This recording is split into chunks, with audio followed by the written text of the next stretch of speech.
Selamat pagi semuanya. This is my second day in Brunei, and today we'll uncover again another adventure. Let's discover Brunei's arts, architecture, and culture. After 2 days here in Brunei, ito po yung na-observe ko sa bansang ito. Mayaman talaga sila. Bakit? Dahil, tingnan mo, kahit yung traffic lights nila dito, napaka-modern.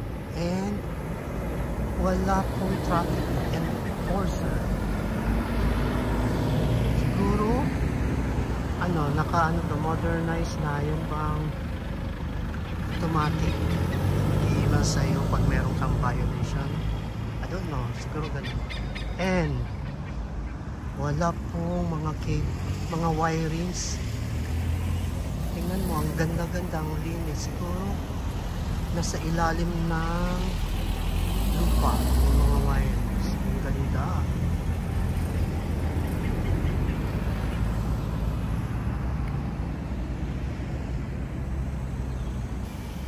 Andito tayo guys sa Brunei Business District, and then I happen to pass this Maka Raja Ayam.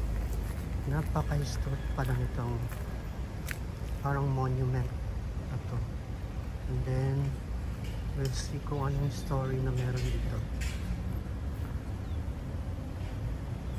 It says, according to history, there were two beautiful and handsome Brunei royal family members who committed unlawful acts which contravened Islamic religious laws, and female member was popularly known by the name of Raja Ayam. Therefore, by the command of Sultan Sulaiman, 1432 to 1485 AD, a well-known devout Brunei Sultan who strictly adhered to Islamic principles, that is to say, if anyone contravenes Islamic laws, he or she would be subject to appropriate punishment.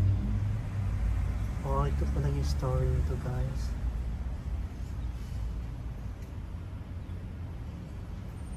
So this is the monument. Nasa sentro lang to ng Brunei. This is Bandar Seri Begawan. Tapos guys, dito ako sa may bazaar nila, parang food bazaar, siguro sa gabi to. And then, ito pala yung parang mall nila, Yayasan Mall ang tawag. Tapos, yung design niya, parang sa tutuban, yung bukod. And dito naman yung mga food, yung mga outlet like KFC.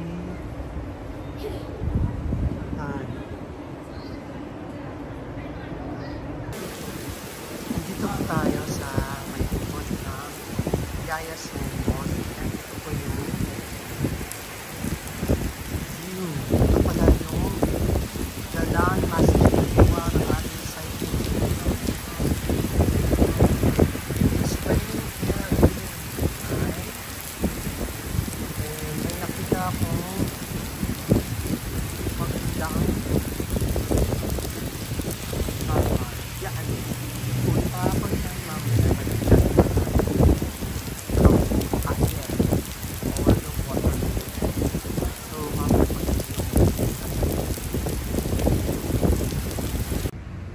So ganito po yung weather dito guys. Kanina ang lakas ng ulan, ngayon mainit na naman.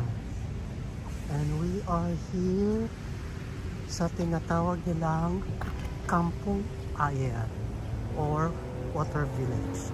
Ito yung pinakaunang village nila na mga house on stilts. So until now, meron pa rin siya. So para siyang community. And then mamaya puntahan natin, sasakay tayo na parang bangka, and let's explore Kampung Ayer.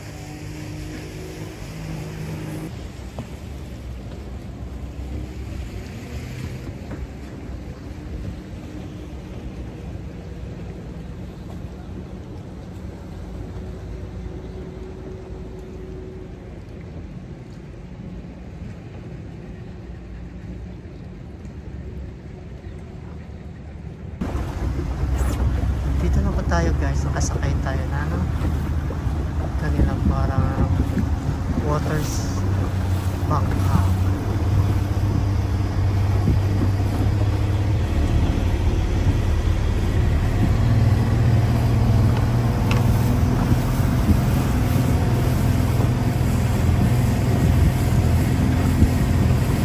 Kita mau ikut ya, kan kita melihat yang Moses Monkey. Moses Monkey. Itu jauh sekali. Can, but you have money. Ah, okay. Okay, 20. 20 around the village. Okay. You want see the monkey? No, no, no. Just sir. Around this one. $20 around the village. Okay, okay. So guys, ikutin na natin itong water village nila.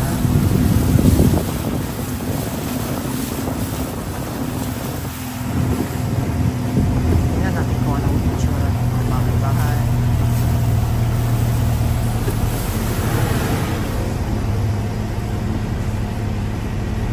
Yan, ito yung mga pinakaunang bahay ng Brunei.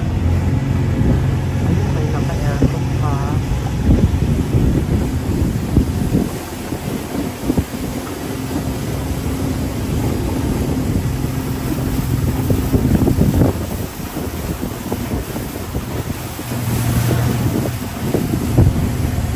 Ito, wala na nakatira.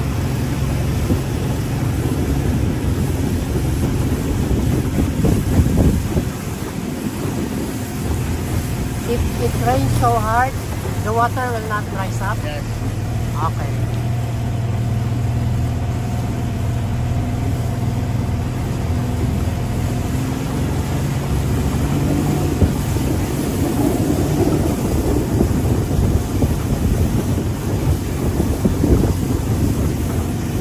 Malaki pala talaga siya. Dami-dami. Oh.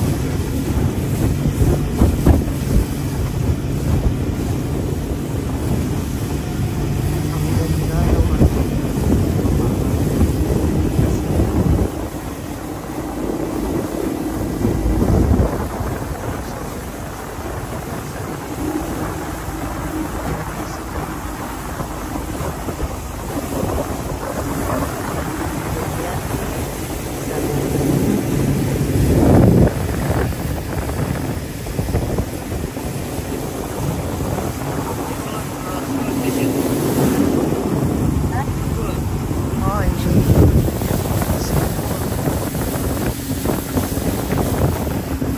Kuya,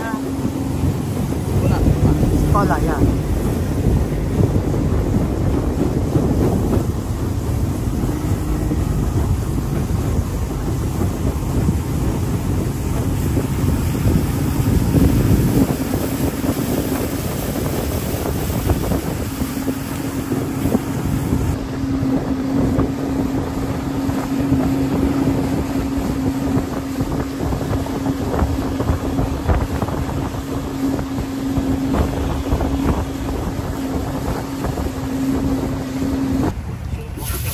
Workshop.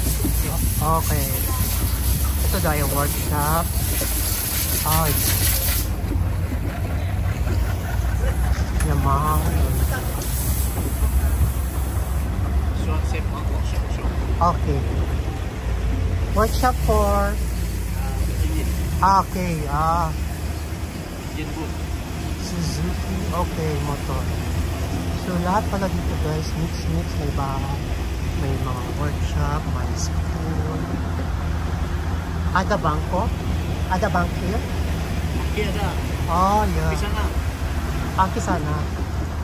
Oh, meron din bangko dito guys. Ang ganda. One I go. Ito po ganda. Okay. Boleh lihat istana. Oh, monkey. Boleh? No. So, yun guys, naikot na natin yung water village na tinatawag nilang Kampung Ayer. Pabalik na kami. Ito naman ay mayroon yung fire station. Kompleto talaga. Balay bomba. So, why we are so why this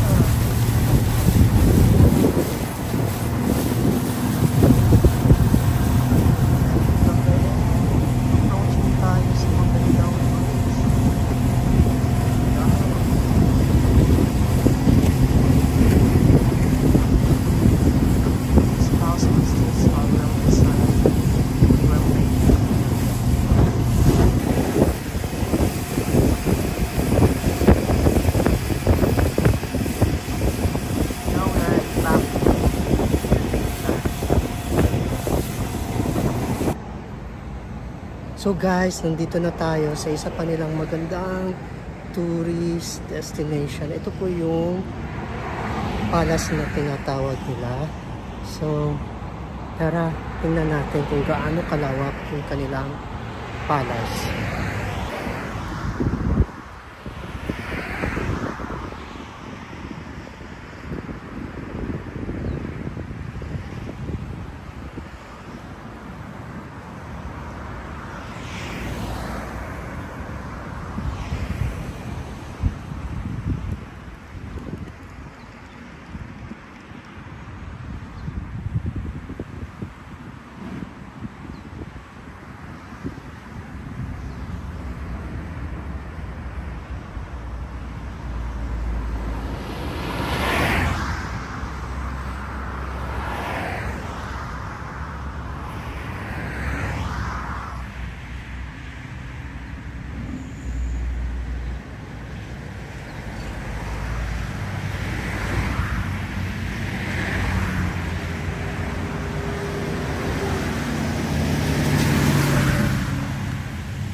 Yan, nakausap ko yung guardia dito sa Palace guys.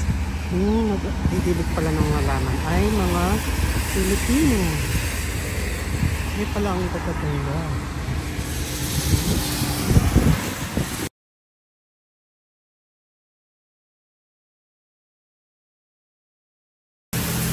Grabe ang lakas ng ulan dito sa Brunei. Pero tingnan mo, hindi siya nakatraffic, smooth pa rin traffic flow. And then pinakamaganda, kahit malakas yung ulan, hindi bumabaha. Ang galing ng drainage system nila. Diba kung sa Manila pa to, baha. Pero dito, kanina pa umuulan, parang wala lang. Galing. Iba talaga pag mayaman na ito. Napaka-advance. Yun lang ang sasabi.